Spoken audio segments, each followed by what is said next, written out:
Ya,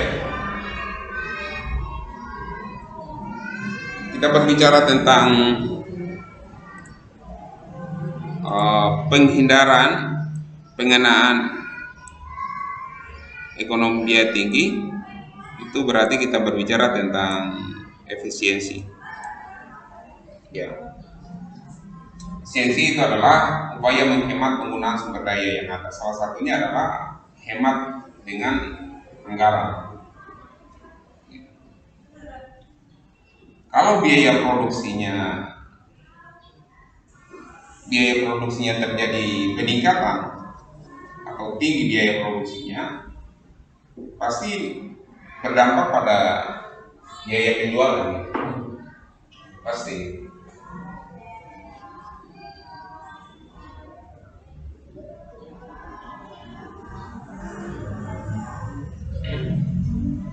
Makanya untuk menghindari ekonomi yang tinggi ini harus ini. Tetapi efisiensi ini bukan hanya sebatas pada anggaran sebenarnya. Bisa tenaga, bisa pikiran, bisa waktu, time. Ya, ini tenaga itu power, pikiran itu mind, waktu itu time, ya, dan lain sebagainya, termasuk uang, anggaran atau money,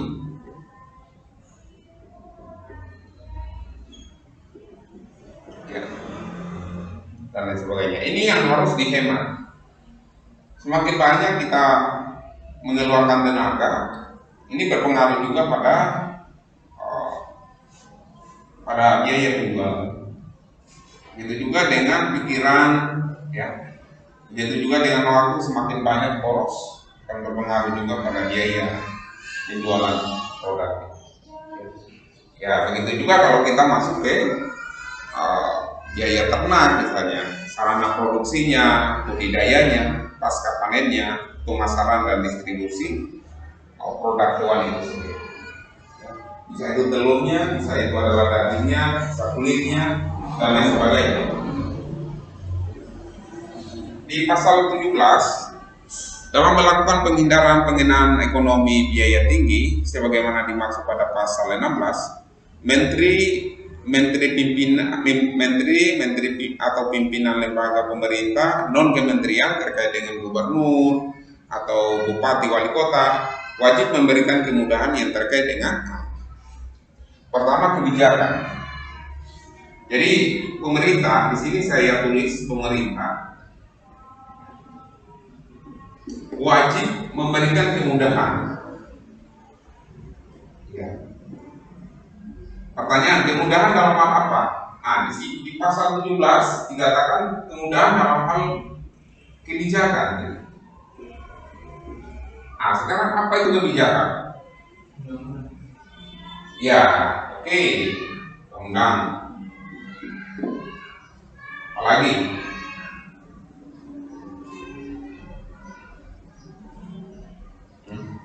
Kebijakan itu adalah peraturan perundang-undangan. Peraturan perundang-undangan. Nah, jadi peraturan perundang. Sebenarnya ini kebijakan yang diartikan dengan peraturan perundang-undangan ini adalah makna secara sempit. Makna secara sempit. Kalau kita lihat dari rujukan berbagai macam pendapat para ahli, itu kebijakan itu adalah apa yang dilakukan dan tidak dilakukan oleh pemerintah, baik itu lisan maupun tulisan. Itu adalah bagian dari kebijakan. Misalnya, ambil contoh adalah kebijakan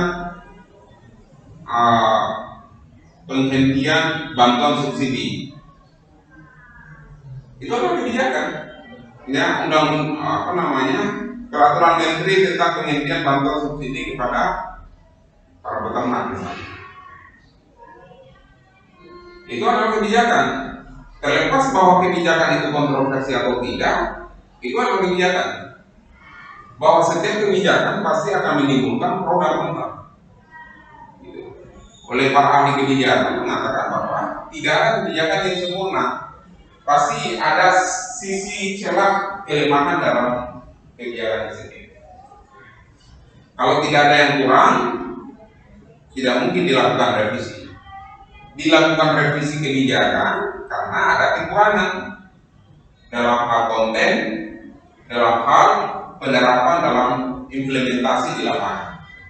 Artinya boleh jadi bahwa isi kebijakan itu tidak sesuai dengan kondisi masyarakat di lokal yang ada. Makanya harus dibuatkan peraturan yang lebih sempit lagi. Misalnya sudah ada undang-undang, ini kan peraturan pemerintah nomor 6 tahun 2013 ya. Ini berarti kedudukannya peraturan pemerintah PP, peraturan pemerintah nomor 6 tahun 2013 tentang pemberdayaan peternak. Kedudukannya dia di bawah undang-undang. Bisa melahirkan juga di bawah PP itu adalah peraturan keputusan menteri, Kepmen, yang lebih eksplisit lagi menjelaskan tentang isi di dalam perintah dari undang-undang, perintah dari peraturan pemerintah itu. Bisa juga diturunkan lagi dari keputusan menteri menjadi keputusan gubernur gitu. Keputusan gubernur.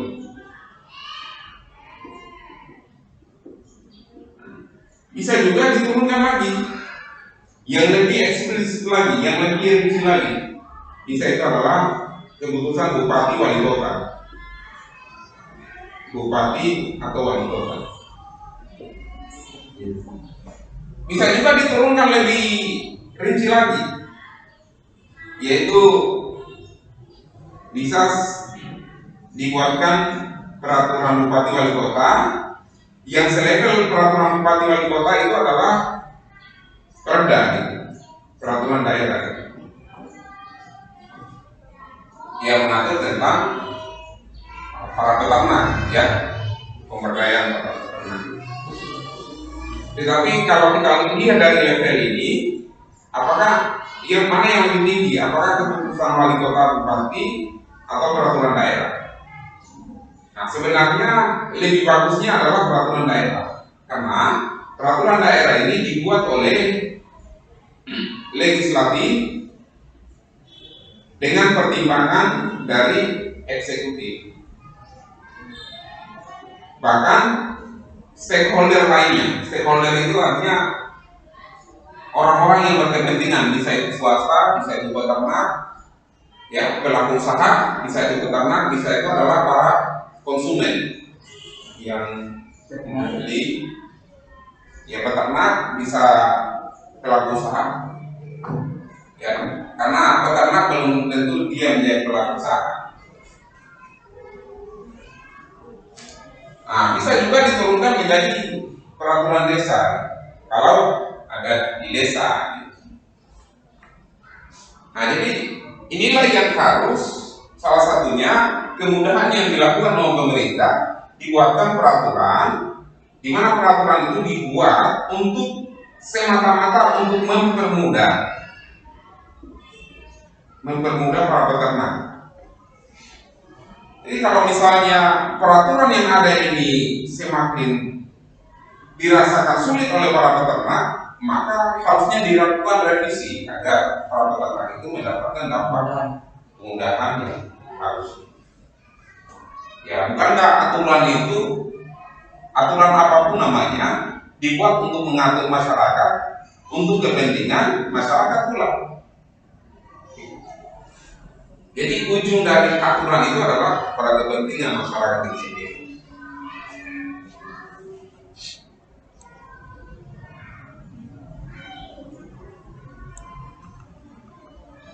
Ya, itu yang pertama. Yang kedua adalah,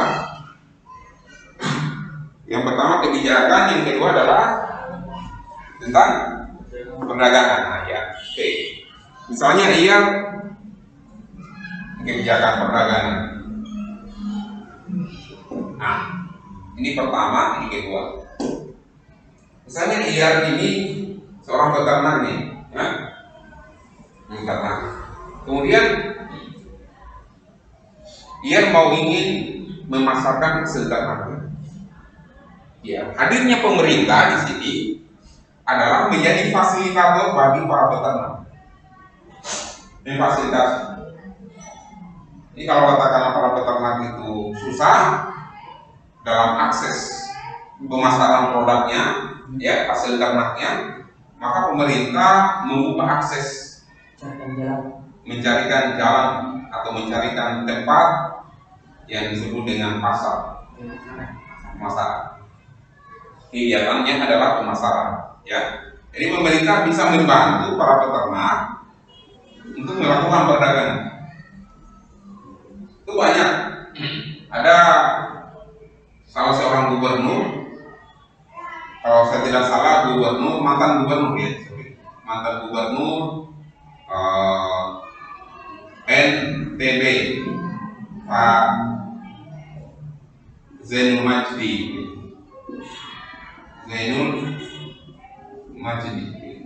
Nah, dia pada saat menjadi gubernur dulu, gencar-gencarnya sampai ke telinga presiden.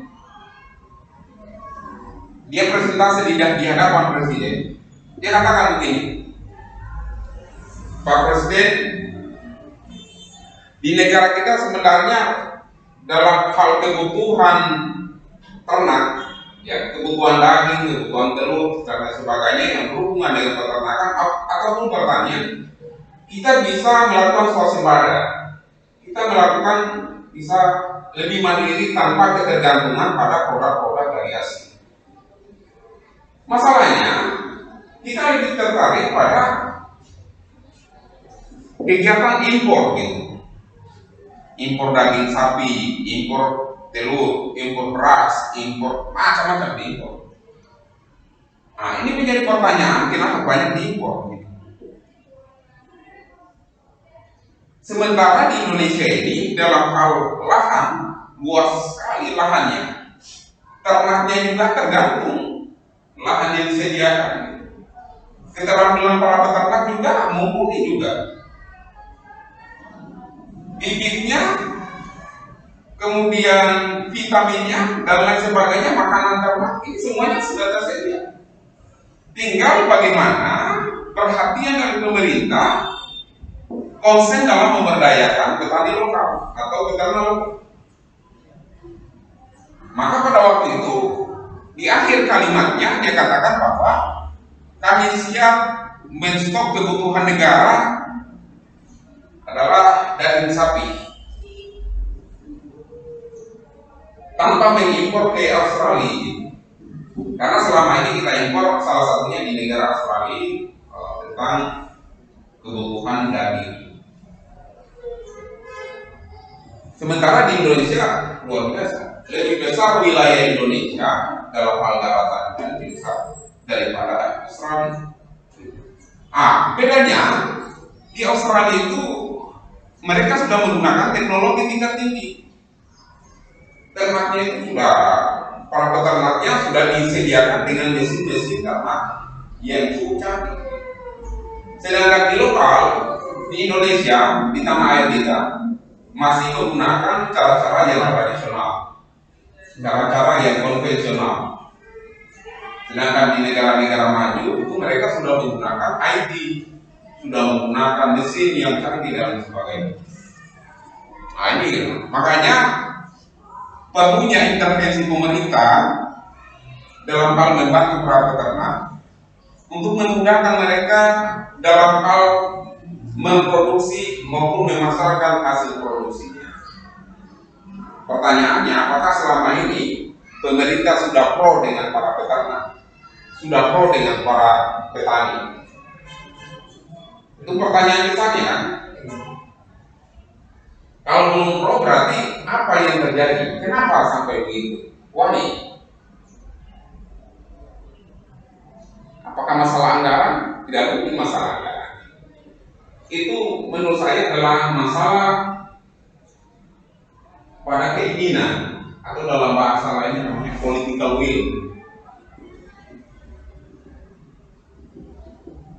Atau mungkin Pak, ada keinginan pemerintah untuk meningkatkan di sektor mana dulu. Misalnya katakanlah sekarang masih peningkatan sektor infrastruktur misalnya. Bisa tidak kedepannya kita tingkatkan di bidang peternakan dan pertanian. Itu lebih bermanfaat, jauh lebih bermanfaat daripada di infrastruktur. Meskipun infrastruktur ini sebenarnya kesiapan negara untuk masuk ke negara modern.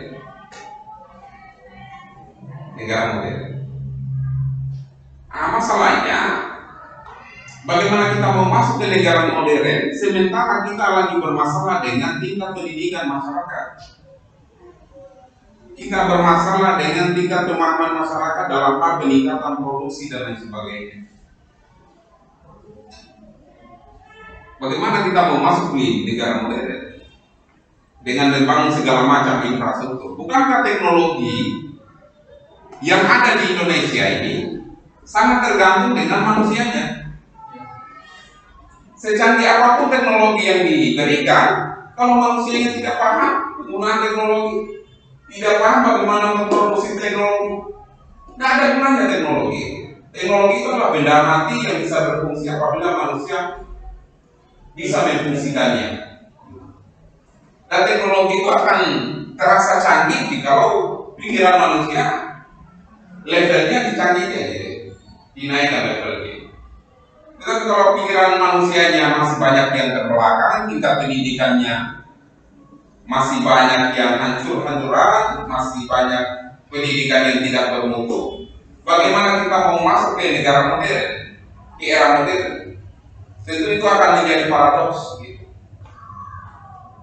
Jadi sesuatu yang bertentangan.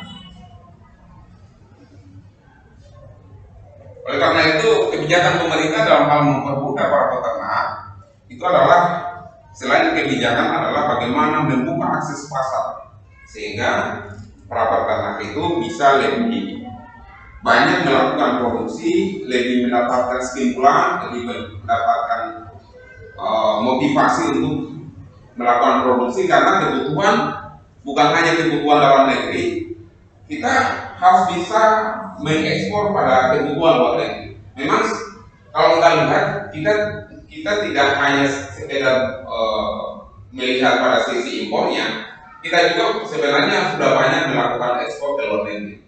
Hanya masalahnya di Indonesia itu banyakkan mengekspor bahan mentah.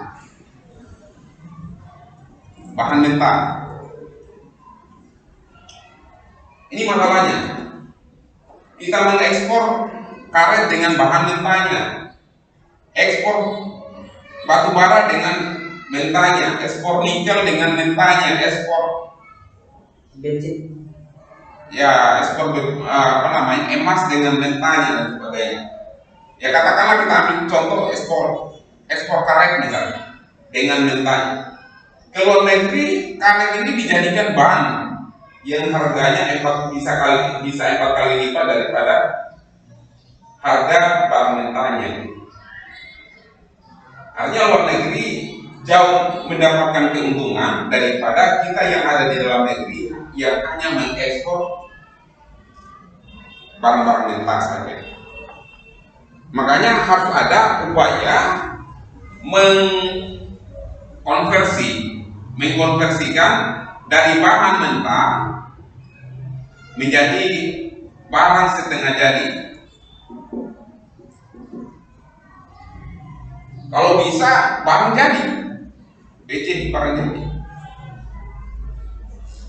Ya minimal barang setengah jadi, sehingga nilai jualnya lebih tinggi daripada kita menjual barang mentah.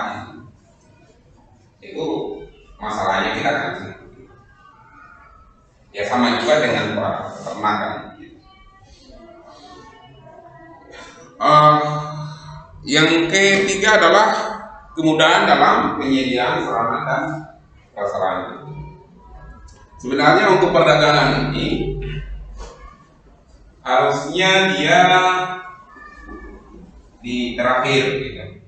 Harusnya dia di level terakhir perdagangan. Harusnya disiapkan dulu sarana prasarananya, kemudahan dalam sarana dan prasarana.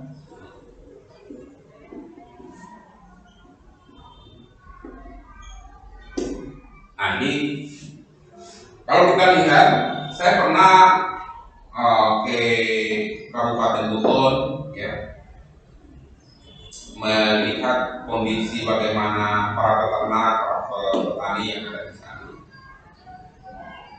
Kebanyakan mereka mendapatkan pupuk, bibit dan lain sebagainya, tetapi dalam hal sarana prasarana itu masih minim. Ya seperti mesin, teknologi, seperti kandang yang memadai atau lahan yang memadai, itu masih kurang. Sementara kebijakan dari Peraturan Pemerintah Nomor 6 2013 itu menghendaki bukan hanya bantuan pada sisi yang lain, tapi pada sarana dan prasarana. Bisa tempat, ya, bisa alat-alat dalam hal teknologi, itu harusnya dihadirkan. Tetapi jangan hanya sekedar menghadirkan teknologi, kembali lagi, jangan hanya menghadirkan teknologi tanpa memberdayakan masyarakat. Itu masalah. Banyak bantuan-bantuan teknologi untuk para peternak, tetapi tidak terpakai. Ada pada waktu saya berkunjung di salah satu SMA di Kota Bogor, itu bantuan untuk hasil produk para petani, ada mesin untuk untuk menjadikan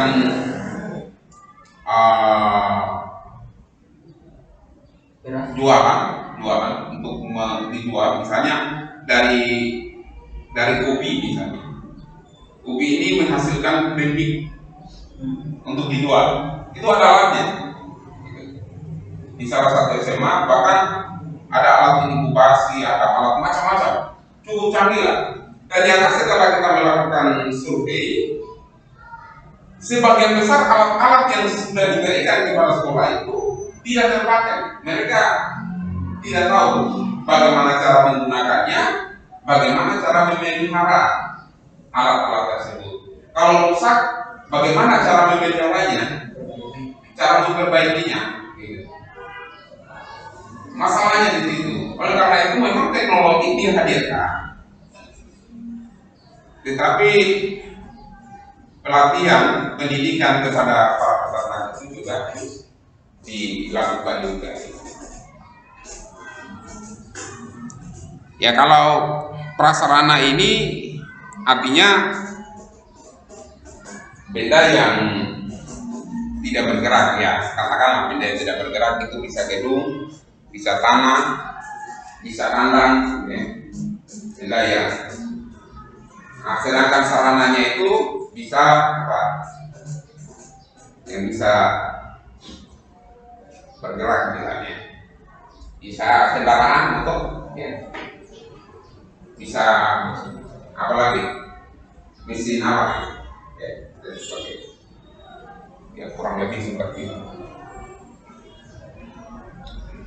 Ya, prasarana itu yang tidak bergerak, gedung, tanah, kandang. Sarananya itu bisa kendaraan bermotor, bisa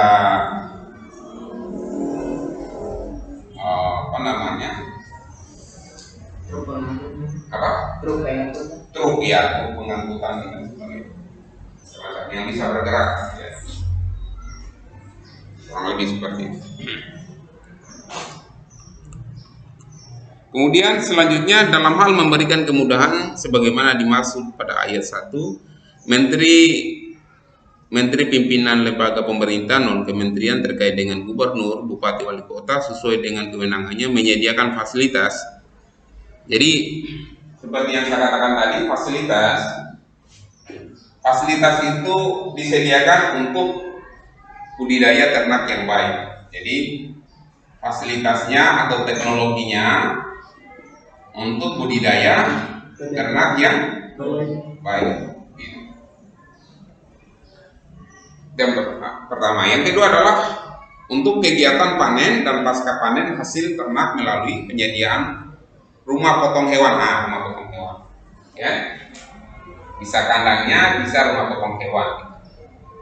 Di bawah ini kayaknya belum ada rumah potong hewan, belum ada, ya. Kemudian industri pengelolaan susu gitu. Nah, kita juga belum ada industri pengelolaan susu. Jangankan industri pengelolaan susu, sapinya saja itu masih sangat terbatas. Kita disuplai oleh daerah Kabupaten Buton, oleh daerah-daerah lain. Tapi bukan apa itu yang mau bukan apa itu yang ada kabra-kabranya bukan apa? Kabra-kabra. Oh, Buton Selatan. Di sana. Kan ada lahan besar itu. Katanya menjadikan di situ lahan ternak sapi. Boleh jadi. Iya kan? Boleh jadi. Tapi kan di bagian gunung dia. Dia di bagian gunung. Lahannya ada luas begitu. Luas ya. Luas. Dia di bagian gunung, tetapi dia tanahnya rata. Tanahnya itu rata-rata kan untuk makanan ternak, misalnya sapi atau kerbau, ya, itu kan kebanyakan mereka ada di sekitaran gunung, ya, ada sekitaran gunung. Makanya yang paling cocok di situ, paling cocok. Warnanya juga bisa. Saya belum tahu apakah lahannya besar atau tidak, karena saya belum pastikan. Kemudian industri pengolahan susu, kemudian daging dan telur. Harusnya di Kota Bau-Bau itu sudah disediakan industri yang dalam skala besar, ya. Karena kenapa? Kenapa saya katakan industri dalam skala besar? Kota Bau-Bau itu kalau kita lihat secara ini, itu adalah kota perdagangan dan kota kota jasa. Selain dari kota budaya ini. Oke, kita masuk ke kota perdagangan. Kenapa disebut sebagai kota perdagangan? Karena Kota Bau-Bau itu adalah sentra pertemuan beberapa kabupaten yang ada. Pusat dari pertemuan. Di sini Kabupaten Buton Selatan untuk berangkat ke Maluku, berangkat ke barat atau ke timur harus datang ke Bau-Bau. Kemudian Buton Utara, kalau mau berangkat lagi harus kumpul lagi ke Kota Bau-Bau. Kabupaten Buton Tengah, kemudian Kabupaten Buton, belum lagi Wakatobi dan lain sebagainya, mereka berkumpul di Kota Bau-Bau. Pada saat jumlah penduduk di Kota Bau-Bau relatif banyak, maka dijadikan sebagai sektor perdagangan dan jasa. Maka layak di Kota Bau-Bau didirikan industri untuk memenuhi kebutuhan perdagangan maupun jasa itu sendiri. Ya, tentunya kebutuhan dari masyarakat yang berkumpul dalam satu kota ini sangat penting sekali. Nah, itu yang harus dilihat. Jadi bukan hanya sekedar melihat pada kebutuhan ternak saja, tetapi berefek positif pada pemerintah juga, pada masyarakat juga. Jadi semacam efek domino gitu. Efek domino itu bukan hanya satu sektor saja yang kena, tapi semua sektor yang berkaitan dengan sektor yang dikenai kebijakan sendiri. Kemudian EC adalah kegiatan distribusi dan pemasaran hasil ternak melalui penyediaan alat angkut tadi, ya tadi alat angkut. Kemudian pasar hewan. Di sini kan belum ada pasar, ya, belum ada pasar hewan. Di daerah-daerah besar seperti NTB, seperti Jawa, Kalimantan itu sudah ada pasar-pasar hewan gitu, ya. Kemudian tempat pengumpulan ternak dan instalasi pendingin. Nah, ini alat-alatnya gitu. Jadi kalau buat program pemerintah harus buat program seperti ini sebenarnya. Kemudian dia adalah penyimpanan produk hewan dan pakan melalui penyediaan gedung atau gudang, dan atau gudang pendingin. Bisa gudang pendingin.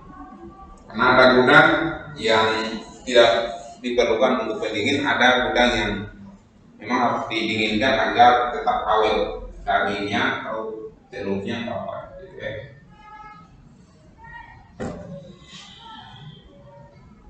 Kemudian di pasal 18, ketentuan lebih lanjut mengenai syarat dan tata cara penyediaan fasilitas sebagaimana dimaksud dalam pasal 17 ayat 2 yang berkaitan dengan budidaya dan pasca panen peternak diatur dalam peraturan menteri. Nah, seperti yang saya jelaskan tadi, ini kan peraturan pemerintah nomor 6 tahun 2013 tentang pemberdayaan ternak.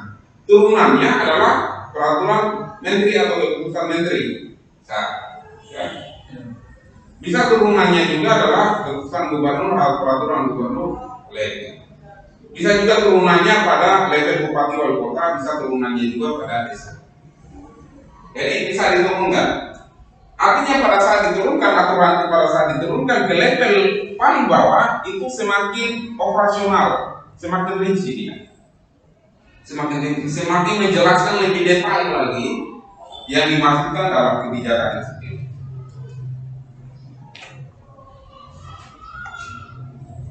Kemudian di ayat 2 ketentuan lebih lanjut mengenai syarat dan tata cara penyediaan fasilitas sebagaimana dimaksud pada pasal 17 ayat 2 selain yang berkaitan dengan budidaya dan pasca panen peternakan dilakukan sesuai dengan ketentuan peraturan perundang-undangan. Artinya kalau ada peraturan perundang-undangan ini teman-teman, kalau ada peraturan yang ada di bawah ini ya tidak boleh bertentangan dengan undang-undang dan tidak boleh bertentangan dengan peraturan pemerintah dan tidak boleh bertentangan dengan undang-undang. Bahkan tidak boleh bertentangan dengan undang-undang dasar.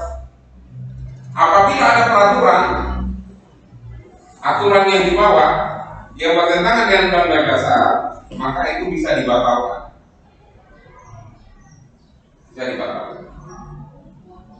Makanya di sini disesuaikan dengan ketentuan peraturan perundang-undangan. Kalau ada kebijakan yang dibawa, misalnya peraturan daerah, banyak peraturan daerah yang dibatalkan karena bertentangan dengan undang-undang. Ya. Banyak ditarik, banyak dibatalkan. Kemudian pada bab 5-nya pembinaan kemitraan dalam peningkatan sinergi antar pelaku usaha. Ya, bisa dibaca mungkin di pasal 19. Satu untuk meningkatkan pendapatan peternak, mengerti dan daya saing usaha diperlukan kemitrausahaan yang dapat dilakukan.